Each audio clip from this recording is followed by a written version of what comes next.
Hallo allerseits. Entfernen Sie die Hinterräder.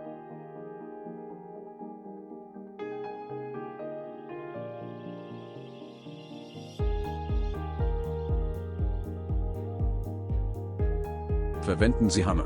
Verwenden Sie flache Schraubendreher. Entfernen Sie die Schutzkappe des Narbenlagers.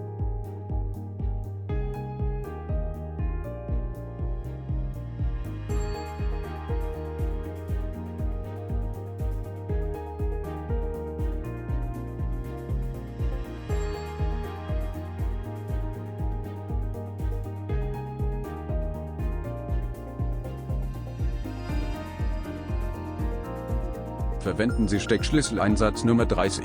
Lösen Sie die Befestigungsmutter der Radnabe.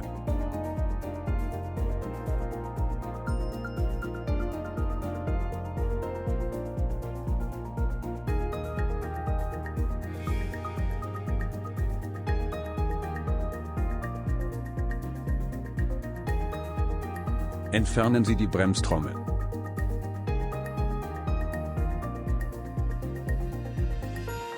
Verwenden Sie offener Doppelringschlüssel Nummer 11. Ziehen Sie die Hydraulikleitung vom Radzylinder ab.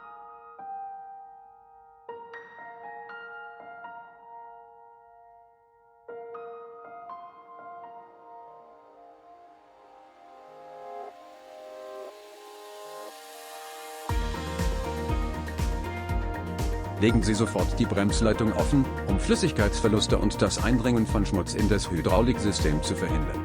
Verwenden Sie Steckschlüsseleinsatz Nummer 10. Lösen Sie die Befestigungsschraube des Bremszylinders.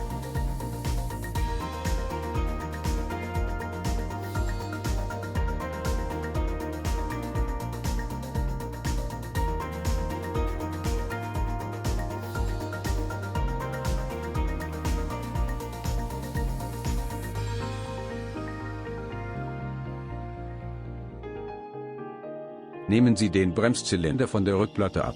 Verwenden Sie flache Schraubendreher.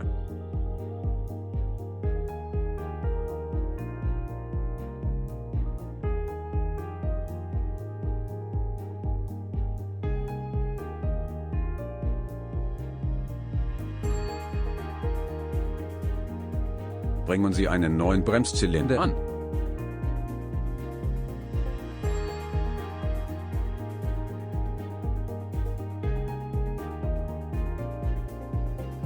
Schrauben Sie die Befestigungsschrauben des Bremszylinders an.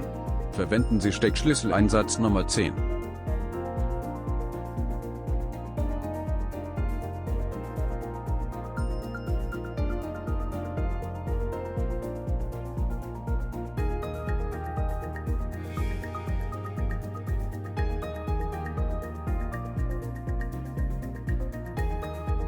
Verbinden Sie die Hydraulikleitung mit der Hinterseite des Radzylinders.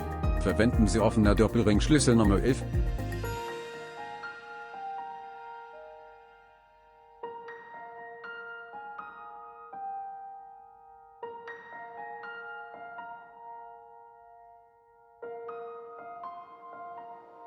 Entlüften Sie das Bremszylindersystem. Verwenden Sie Ringgabelschlüssel Nummer 8.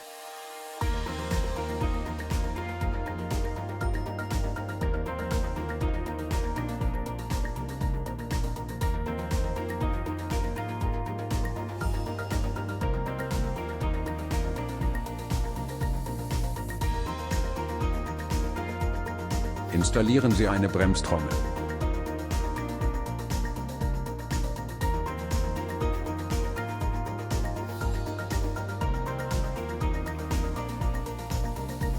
Verwenden Sie Steckschlüsseleinsatz Nummer 30. Schrauben Sie die Narbenmutter an.